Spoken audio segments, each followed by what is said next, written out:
There's a right way to drive for Uber and Lyft and a wrong way to drive for Uber and Lyft. So in this video, I'm talking about the 10 biggest mistakes beginner drivers make. Number 1, not signing up for both apps.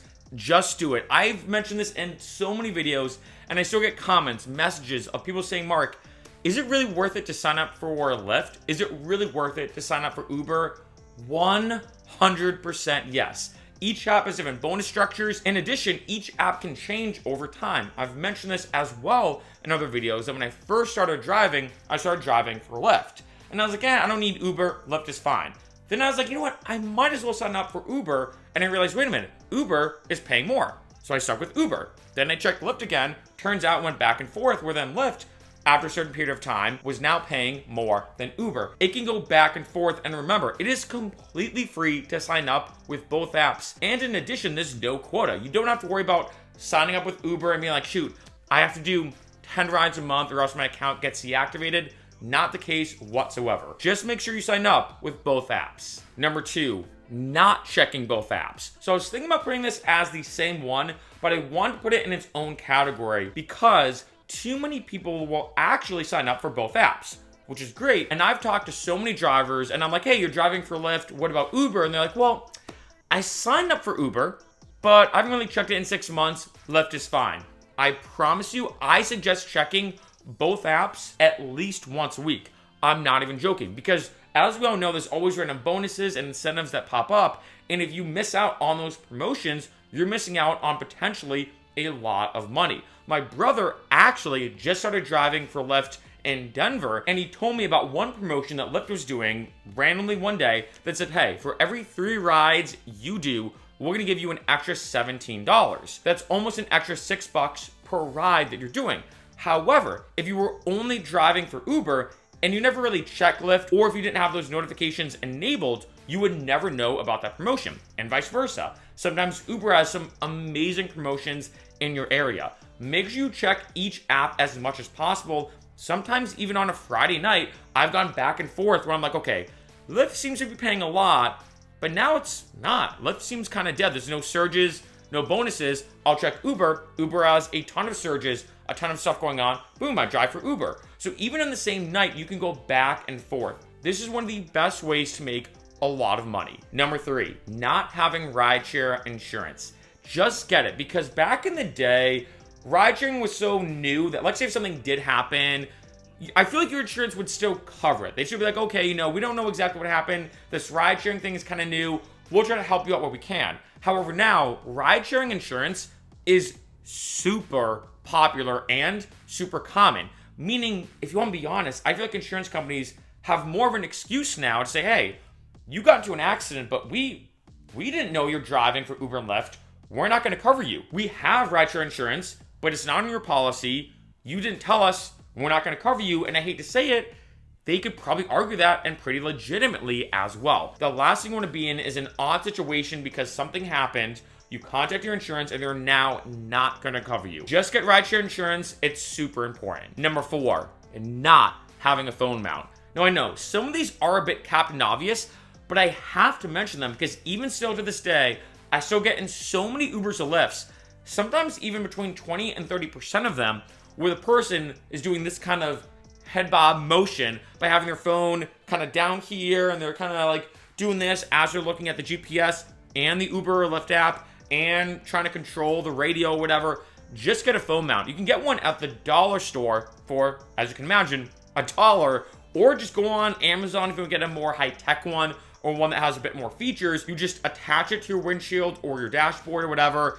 It is super, super important to have one because, one, it's a lot easier just to be able to look at it while driving, but more importantly too, it's a lot safer. Doing this over and over again, which I still feel like is so annoying, if anything. I don't know why you would just not go out and buy one, but it's super unsafe to constantly have your eyes off the road. Just get a phone mount. The money is completely worth it. Number 5, not having a dash cam. This is another item that I feel like you just have to have just to be safe rather than sorry. I mean, even in this day and age, just for anyone driving on the road, it is super important because if you go to court, let's say something happens, you're in an accident, an altercation, whatever, and it turns into a he said this, but she said this situation, that's gonna be tricky to prove if, like, so you're saying, hey, well, this is what happened, and they're just trying to believe your word from the account. But if you have that evidence and that footage from the dash cam, of course, it makes your claim a lot more legitimate. And especially for rideshare drivers, most dash cams now can record in 2 different directions. Not only can record the outside of your vehicle in case you get into an accident or whatever, but also on the inside of your vehicle. Let's say there's a weird altercation or situation that happens and goes down when driving, you have the footage to show, hey, this passenger did this, this, and this.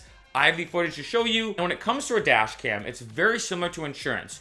You hope you never have to use it, but it's there just in case. Number 6, not driving around during the peak hours. This is, I know, Uber and Lyft 101, but I know a lot of drivers who are just like, oh yeah, I drive kind of when I feel like it. And there's nothing wrong with that, especially if you're trying to make some side cash or some money.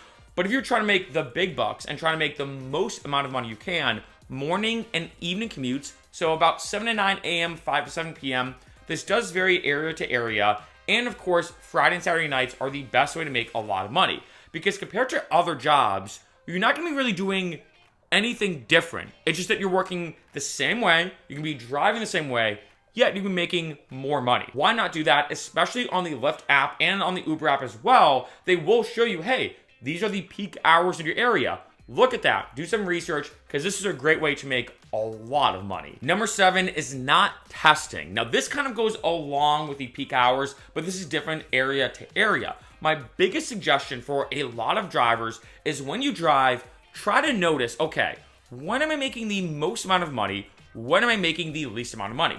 For example, in Boston, when I first started driving, I noticed that 7 to 9 a.m. was the best time to drive in the morning. However, and I've mentioned this in other videos, there are a lot of drivers who actually swear by starting at 4 a.m. and they drive from about 4 a.m. to 9 a.m. I've had some drivers tell me that they make an insane amount of money during that time period, but you wouldn't know unless not only did you drive during that time period, but you also tracked it and tested it and looked at the analytics. This is the biggest thing because every city is different. I've mentioned as well that I realized, which I didn't really expect, that on a Friday and Saturday night, I could drive from about 5 to about 9 p.m., which is not really the nighttime, but still make a good amount of money. I call this the pregame hours. And it was perfect, because let's say if I had a DJ gig that night, or let's say I wanted to go out with friends, I'm like, this is perfect. I drive from 5 p.m. to 9 p.m. I don't have to drive around drunk people, and let's say if you don't as well, the pregame hours are perfect. You drive to about 9 p.m., you get done with your shift, then you can go out, do whatever you want, and you don't have to drive around drunk people. But again, I wouldn't know that unless I drove around a lot, really looked at the analytics, and tested out different hours. Every city does have a different structure, and even though, yes, morning and evening commutes, Friday and Saturday nights, will always be the main peak hours, you'd be surprised how many other times you can make a lot of money driving other hours. I promise you, and I know I'm going hard on this one, but I promise you, if you track your analytics, you can find the most optimal times to drive that might be different than what you'd expect. Number 8, not looking at events. Now, on the Lyft app, on the driver app, you can actually see events coming up in your area. And let's say it's a Wednesday night at 8 p.m. Typically not the craziest time to drive. However, if there's a big concert, if there's a big sports match, if there's a big, event going on, some attraction, just something happening, you'd be almost guaranteed to make a good amount of money, sometimes even more than a Friday or Saturday night. I remember in Boston, for example, there was a 2-day stretch, all day Tuesday, all day Wednesday, of tons of college graduations. The surges were off the charts. It was almost like driving on a Friday or Saturday night, but it was Tuesday during the day and Wednesday during the day. And if I didn't check the events, I would have not known that. Make sure you check out the events in your area, because sometimes they are the highest paying times to drive, and when you combine this with bonuses, you can make an absolute killing. For example, I know in Vegas, when EDC is happening, you have to go from the Vegas Strip to EDC, or the Motor Speedway in Vegas, and go back and forth. Uber will have a bonus saying, hey, if you do, I'm making this up, 8 round-trip drives, we'll give you an extra $500. It's pretty high bonuses. But then, if you combine this with another tip that I gave you, having both apps, well, Lyft could do the same thing. So you get the bonus through Uber because you're driving for events, And then you get the same bonus through Lyft because you're also driving for events. You can make so much money for events, especially when you see, okay, what is each app doing for their bonus structure? Number 9, not tracking your expenses. Remember, when you are an Uber and Lyft driver, in case you didn't know, you are an independent contractor, meaning all the money you're making, even if it seems great, you're gonna have to pay money at the end of the year or during tax season, as opposed to getting money back. And if you've never had this happen to you before, you have to owe money, it can be very alarming, where you feel like, wait, I thought I'm getting some big tax refund. Why do I owe X amount of money? So the biggest way to make sure you overcome this and to minimize how much money you owe is tracking your expenses. Now, I'm gonna say this. I'm a former accountant, but I'm not your accountant. So I just wanna say that as a side note.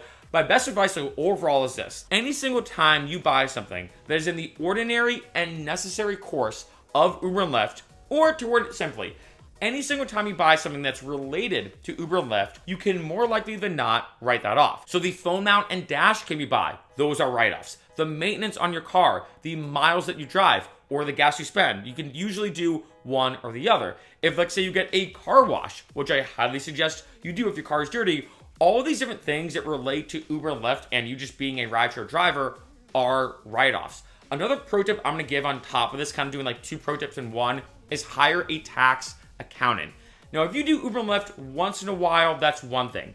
But especially for full-time drivers, I highly suggest do not go through TurboTax or any of these automated tax softwares, because they're gonna make things super black and white. Like, you can write off this amount or this. You can't write off this, but you can write off this. With a tax accountant, as you can imagine, there's a lot of gray area in accounting. And with a tax accountant, they can look at everything and say, okay, you know what? You can write off this amount, but not this. I can maybe bump this up to this, but not this. And they can work with you to make sure you can deduct the most amount on your taxes. Now, is a tax accountant going to be more expensive than TurboTax or another tax software? Yes. But the amount of money you're going to spend on a tax accountant is going to actually save you more money in the long run. For me, I give my tax accountant about $275 every year to do my taxes. Again, even though I'm a former accountant, I still hire a tax accountant, and I promise you, the amount of money that I'm able to deduct, because they know everything about taxes, is a lot more than just $275. It is a great investment to hire a tax accountant, and the best way to deal with your taxes, in addition to a tax accountant, is making sure you keep track of all your expenses. And number 10 is not doing a safety check. I just want to put this one out there. I just did a video recently about how likely are you to be attacked in an Uber or Lyft. And being honest, the chance is super, super small. It was something like 0.0003% of all Ubers and Lyfts, there's an altercation or something like that. However, though, you always want to be safe rather than sorry. And I think for a lot of people, they usually think about being safe in an Uber or Lyft as a passenger. They open the door and they say, hey, Tom, Mike, or whatever, and then they get in. However, though, things can happen to passengers, but they can also happen to drivers. So someone opens up your car door, especially, let's say if they've been drinking, let's say it's a really crowded area, and they just get in your car, always say, hey, what is the driver's name on your Uber or Lyft app? And let them answer first, because a lot of drivers do this. Someone gets in the car and they go, hey, Jessica, Ben, and they say that, and the person can be drunk, or just whatever, and they'd be like, oh, yeah, I'm Jessica, let's go.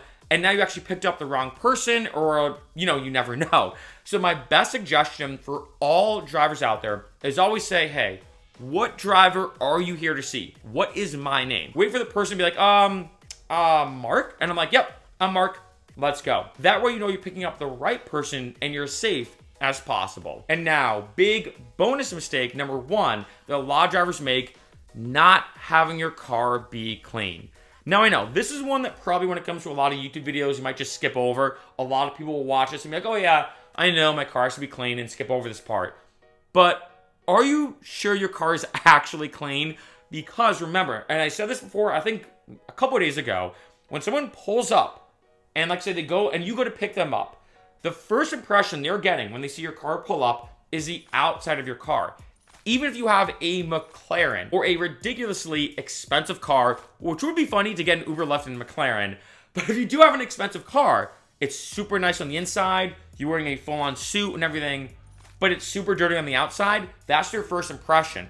the first impression someone has of you as a driver, your performance as a driver, your ability as a driver, the amount of money they want to tip you, all that comes into play in terms of their first impression when they see the outside of your vehicle. In addition to this, make sure the inside of your vehicle looks really nice. And I gotta say it too, make sure it smells nice. The amount of times I've gotten in an Uber or Lyft and I'm like, it doesn't smell the best in here, that's very unpleasant. I mean, if anything, I think I'd rather like a bit of a dirty car than a car that smells bad. And as we all know, when it comes to just human psychology, we get used to smells in our sensory environment rather quickly. And that's a good thing, but also a bad thing, especially if you get used to a bad smell. You can easily go to the dollar store, pick up one of those trees or some type of thing you put on your vent, you know, whatever the case is. Just make sure your car looks really nice and smells nice. And last, but definitely not least, the big bonus mistake number 2